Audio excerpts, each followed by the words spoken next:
Hello everyone and welcome back to the Battle for the Virginia Central Railroad custom multiplayer game, episode number 8.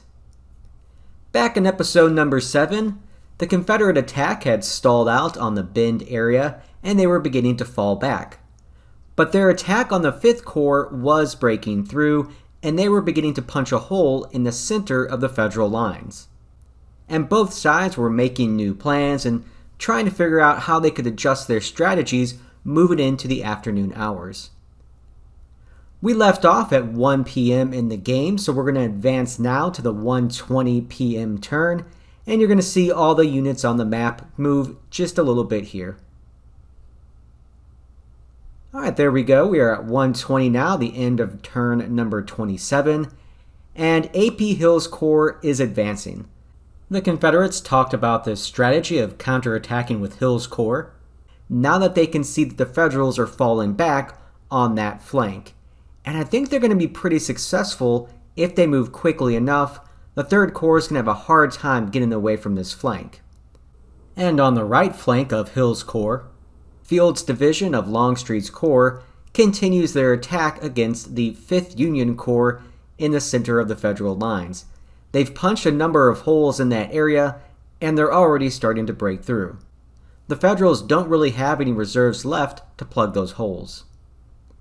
Meanwhile, on the northern side of the board, the Confederates were finally able to track down the 3rd Pennsylvania Cavalry.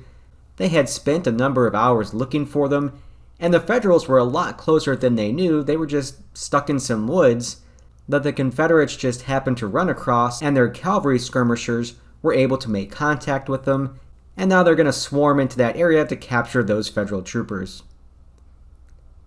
And as I mentioned, the attack on the Federal center is halted officially now. Rhodes and Kershaw have pulled back a few hexes, and they are going to discontinue that attack after taking some moderate losses there. Lee told his chief of staff that, "I am more convinced than ever that the Union right has been ordered to pull back and consolidate on the high ground, protecting the right flank of the 6th Corps. Obviously, I want to deal out as much pain as possible to the 5th Corps, but 3rd Corps being overly extended is the real opportunity. I detect that your blood is up. However, a word of caution. With our center stretched so thin, if Sedgwick advances with his corps, we could not stop him, and we might be in a jam by nightfall. The Confederates continue to worry about the center of their line, and I think there is good reason for that. They just don't really have that many men in reserve, or really anyone in the center, to stop a determined Federal counterattack from that area. But as of right now, the Federals seem completely on the defensive." Moving forward now to the next turn, it is 1:40 p.m. in the game, and let's just be honest right now, the Confederates seem unstoppable. All over this battlefield, they're having success. They have completely broke through against the 5th Corps and have routed a number of their units back. Meanwhile, Stuart, he's just bagging lone enemy units and also has captured 6 Federal guns with one of his cavalry regiments rushing against the Union lines. Meanwhile, the 3rd Pennsylvania Cavalry is isolated now up in the north, and they're about to be captured.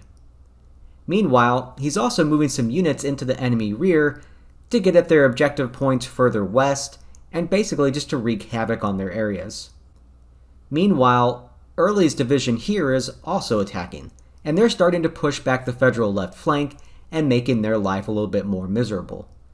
Everything in this battle right now just seems to be going the Confederate way. And because of all that, guess what? The Federal Army has retreated, Meade has seen the writing on the wall, and that's the end of it. And you might be wondering, how does this game end on turn number 28? Was it really that bad?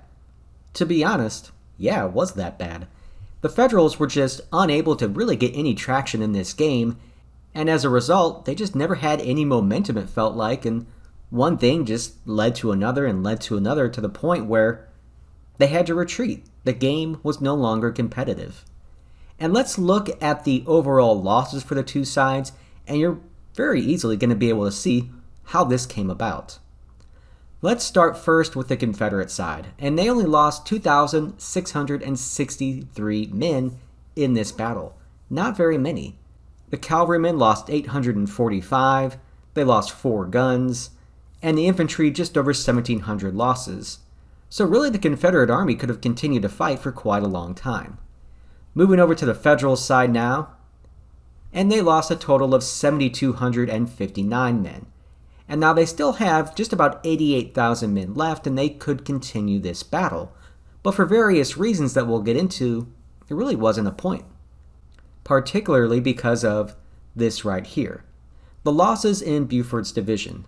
And those numbers were about to get worse because there were a number of Federal cavalry regiments that were isolated during that last turn of the game. So there were about 1,000 more Federal cavalrymen about to be captured had the game continued. And when you have those kind of losses, you just really can't come back from that. The point loss is just too great. What I'm going to do now is just play all the turns from beginning to end. That way you can see how the two armies have moved in this battle, and then we'll recap everything once we're completed.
Alright, that brings us to the end of the game, turn number 28.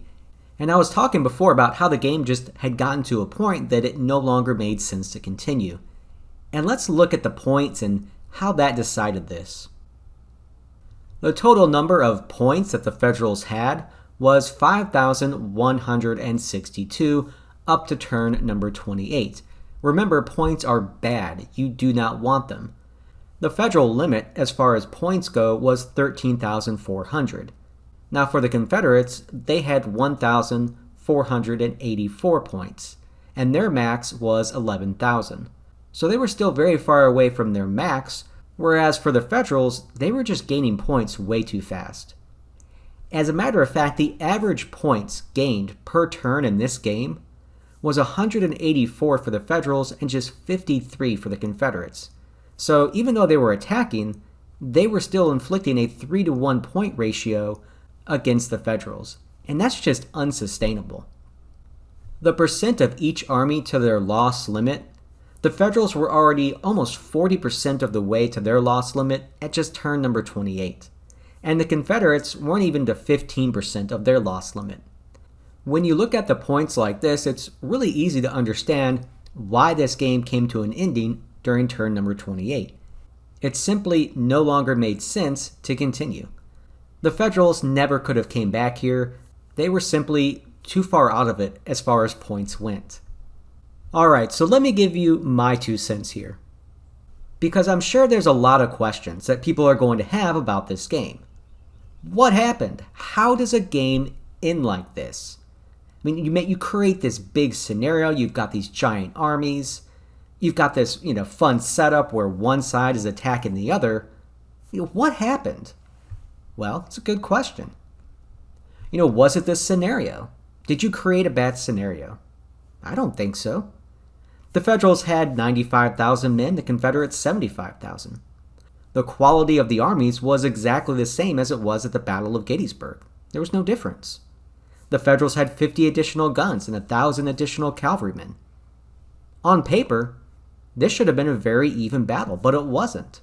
So was it the scenario? And the individual players in the game might be wondering, did I play a bad game? Did I make a mistake? Is it my fault? We've all been there. We've all had games like this. And that's a fact. If you are a veteran in this club, or really of the WDS games in general, you have played a game where you have asked all these questions at the end. And you know what? I've just decided poop happens. It's a fact. You will inevitably, if you haven't already, play a game where just everything goes wrong. Everything, from beginning to end.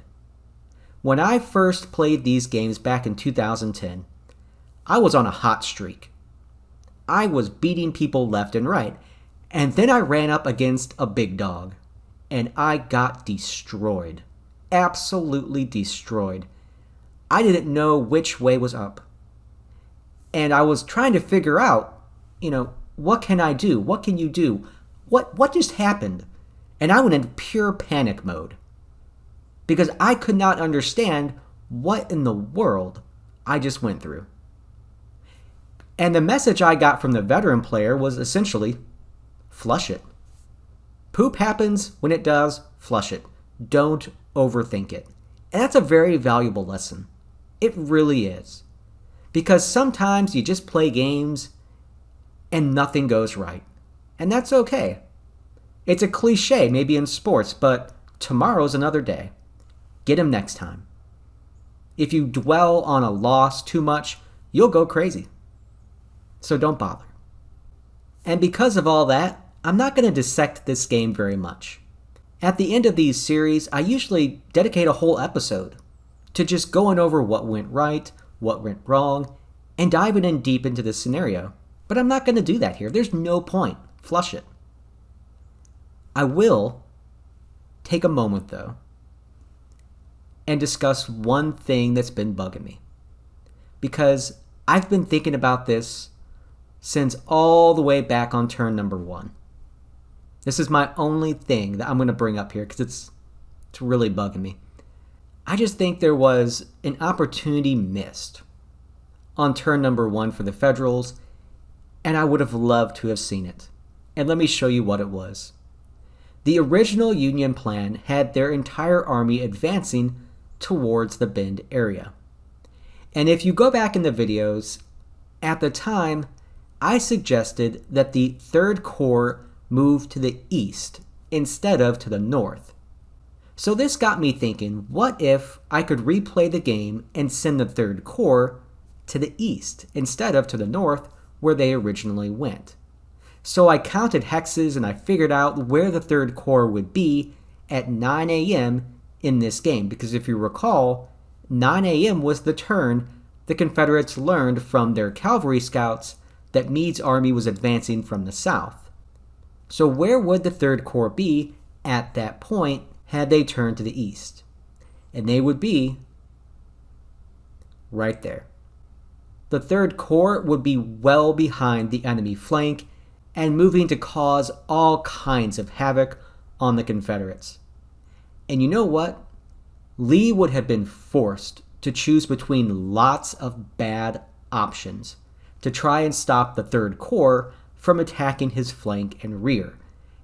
And Wickham's brigade here of cavalry, they would have spotted the 3rd Corps at about 9 a.m.